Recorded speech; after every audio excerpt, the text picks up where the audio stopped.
Claro que eu faço o convite, né? Continuo fazendo o convite, por mais doloroso que seja o tema, continua comigo, não desiste não, vamos juntos. Não é mal de raça, é mal de fome. É a alimentação insuficiente que ele não permite um desenvolvimento completo e um funcionamento normal. Não é a máquina que seja de ruim qualidade.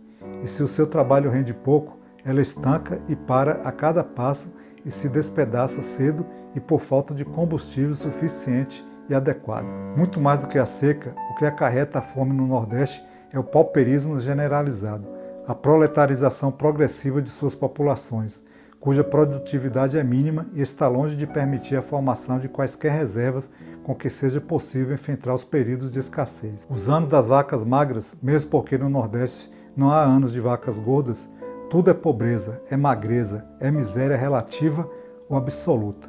Segundo chova ou não chova no sertão. Sem reservas alimentares e sem poder aquisitivo para adquirir os alimentos nas épocas de carestia, o sertanejo não tem defesa e cai irremediavelmente nas garras da fome.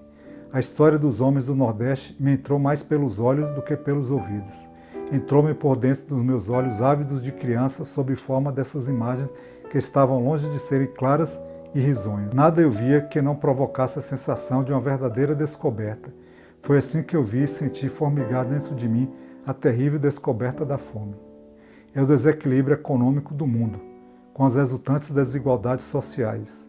Constitui um dos maiores perigos para a paz, como a tranquilidade da ordem, o profundo desnível econômico que existe entre os países economicamente bem desenvolvidos, de um lado, e de outro lado os países insuficientemente desenvolvidos, desnível que se vem acentuando cada vez mais, intensificando as dimensões sociais e gerando a inquietude, a intranquilidade e os conflitos políticos e ideológicos, embora o desenvolvimento econômico de cada país deva constituir uma responsabilidade nacional, é evidente que sem uma ampla cooperação internacional é muito difícil que esse desenvolvimento se processe em ritmo desejável nos países pouco desenvolvidos. Quer dizer, precisa ter o apoio dos países ricos, né?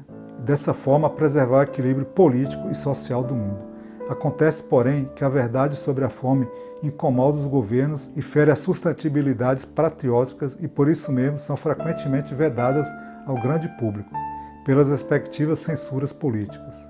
A fome no Brasil que perdura, apesar dos enormes progressos alcançados em vários setores de nossas atividades, é consequência, antes de tudo, de seu passado histórico, como seus grupos humanos, sempre em luta e quase nunca em harmonia com os quadros naturais. Luta em certos casos provocada por culpa, portanto, da agressividade do meio, que iniciou abertamente as hostilidades, mas quase sempre por inabilidade do elemento colonizador, indiferente a tudo que não significasse vantagem direta e imediata para os seus planos de aventura mercantil.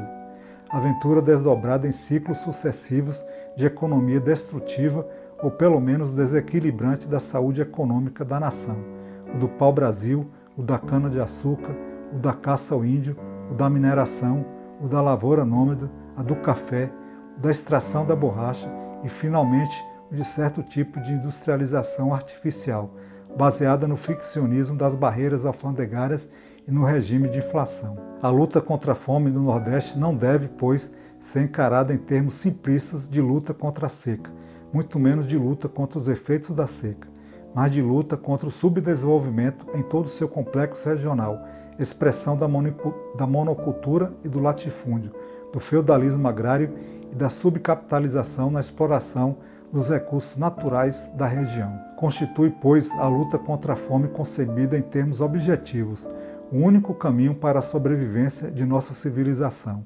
ameaçada em sua substância vital por seus próprios excessos, pelos abusos do poder econômico, por sua orgulhosa cegueira, numa palavra, por seu egocentrismo político, sua superada visão ptolomaica do mundo. A história da humanidade tem sido, desde o princípio, a história de luta pela obtenção do pão nosso de cada dia. É preciso, antes de tudo, trabalhar para extirpar do pensamento político contemporâneo essa ideia errônea da economia considerada como um jogo em que alguns devem sempre perder para permitir a outros sempre ganhar. É preciso fazer da economia um instrumento de distribuição equilibrada dos bens da terra, a fim de que em nosso tempo já não se possa aplicar a essa ciência a definição amarga que lhe dera Karl Marx no século passado, quando falava das ciências das misérias humanas.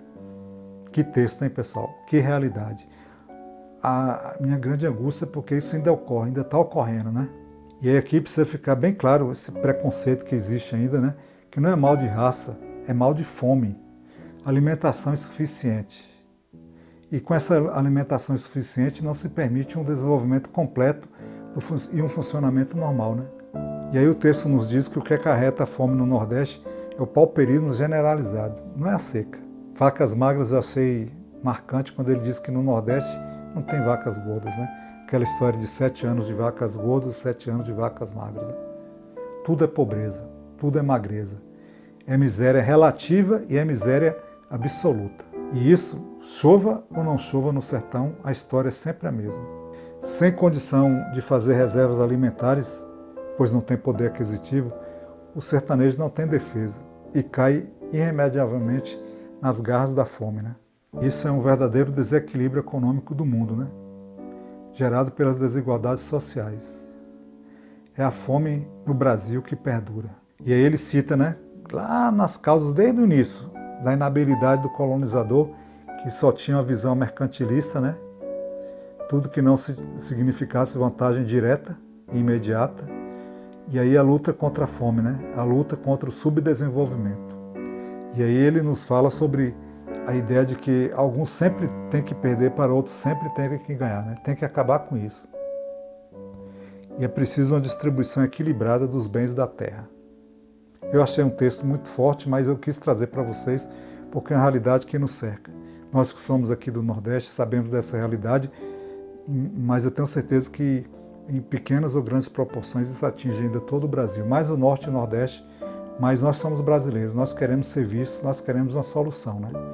Mas agradecer, pessoal, deixe seu comentário, o que é que vocês acham, o que é que vocês já viram, participa de alguma forma que contribui para minimizar a situação. Mais agradecer, divulgue Pensar com Liberdade nas suas redes sociais, com seus amigos. Agradeço muito, valeu, obrigado.